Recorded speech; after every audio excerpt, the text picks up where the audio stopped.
নমস্কার, আমি মিষ্টি। আপনারা দেখছেন নতুন ভারত টিভি। এক নতুন প্রকল্পের ঘোষণা করলেন রাজ্যের শিক্ষামন্ত্রী ব্রাত্য বসু। প্রকল্পের নাম পাড়ায় পাড়ায় শিক্ষালয়। তিনি জানান যে এবার থেকে রাজ্যে প্রাথমিক বিদ্যালয়ে প্রাক প্রাথমিক থেকে পঞ্চম শ্রেণী অবধি এই নতুন প্রকল্পের মাধ্যমে পড়াশোনা করানো হবে। 2020 সালের 15ই আগস্ট থেকে এই উদ্যোগ নিয়েছিলেন গলসির কুরমুনা গ্রামের প্রাথমিক শিক্ষক রাজীব কুমার হুই। তিনি বলেন, আমি খুশি। 1.5 বছর আগে আমি যে উদ্যোগ নিয়েছিলাম 7ই ফেব্রুয়ারি থেকে সেই উদ্যোগ নিয়েছেন রাজ্য শিক্ষা দপ্তর। শিক্ষা প্রতিষ্ঠান বন্ধ থাকায় সবচেয়ে ক্ষতিগ্রস্ত হচ্ছে শিশুরা। এই মহামারীর পঠন পাঠন এখন সম্ভব না, তাই ব্যক্তিগত উদ্যোগে 2020 সালের 15ই আগস্ট থেকে 2-3টি পাড়া নিয়ে মোট 5টি পাড়ায় পাড়ায় গিয়ে প্রথম থেকে চতুর্থ শ্রেণী পর্যন্ত 215 জন পড়ুয়াদের পঠন পাঠন শুরু করেন। শিক্ষা দপ্তরের তরফ থেকে অনলাইনের মাধ্যমে শিক্ষাদানের কথা জানানো হলেও উপযুক্ত পরিকাঠামো না থাকায় এই পদ্ধতি সবার কাছে পৌঁছানো সম্ভব নয়। এমনকি অনেকের ক্ষেত্রেই অনলাইনের মাধ্যমে শিক্ষাদান অনেকটা সোনার পাথর বাটির মতন। পাড়ায় পাঠশালা হচ্ছে আমাদের কুরমুনচন্দনপুরে প্রাথমিক স্কুলের, সেটা আমাদের এখানে পাড়ায় পাঠশালায় হচ্ছে। এটা যে সরকার এখন, রাজ্য সরকার এখন যেটা নির্দেশ দিয়েছেন, কিন্তু আমাদের স্যার এটা এই 1.5 বছর ধরে আমাদের পাড়ায় পাঠশালা তিনি চালিয়ে যাচ্ছেন।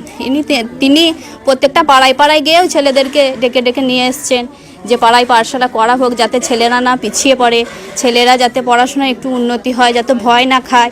এই জন্য তিনি প্রত্যেকটা পাড়ায় পাড়ায় গিয়ে ছেলেদেরকে ডেকে ডেকে এনেছেন।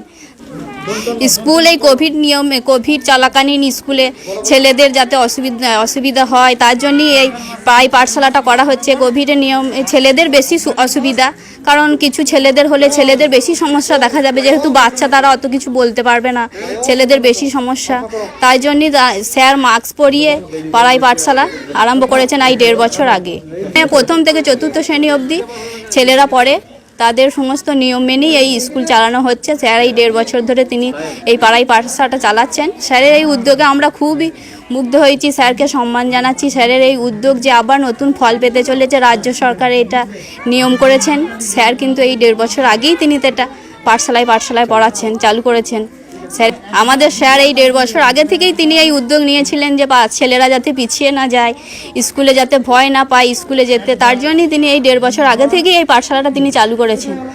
যে দেখুন না, যেমন শিশুতে যারা পড়ছে তারা এই 1.5 বছর স্কুল বন্ধ থাকা, তারা তো স্কুল যেতেই পারেনি, তারা এমনিই তো তারা 1-এ উঠে পড়ছে, যাতে পরীক্ষাটাকে কিছুই হচ্ছে না। কিন্তু আমাদের এখানে সেটা হয়নি। স্যার পাঠশালায় চালিয়ে গেছেন, তাদেরকে কোশ্চেন দিয়েছেন, ঘরেতে করেছে, তারা এই পাড়ায় পাঠশালায় এসে জমা দিয়েছে স্যারকে, তাদের কোনো অসুবিধাই হয়নি, তারা ভয় পায়নি। অন্য জায়গায় দেখুন স্কুল তো চালুই হয়নি, তারা আমাদের স্যারের হোয়াটসঅ্যাপ গ্রুপ আছে, তিনি হোয়াটসঅ্যাপে সমস্ত কিছু বলে দেন, পাঠিয়ে দেন। তার তুলনায় ছেলেরা সমস্ত স্কুলে আসে, তারা নিয়মবিধি মেনেই এখানে আসে, তারা মাস্ক পরে আসে, মুখে দূরত্ব বজায় রেখে বসে। বর্ধমান থেকে সুদীপ্ত দত্তের রিপোর্ট, নতুন ভারত টিভি।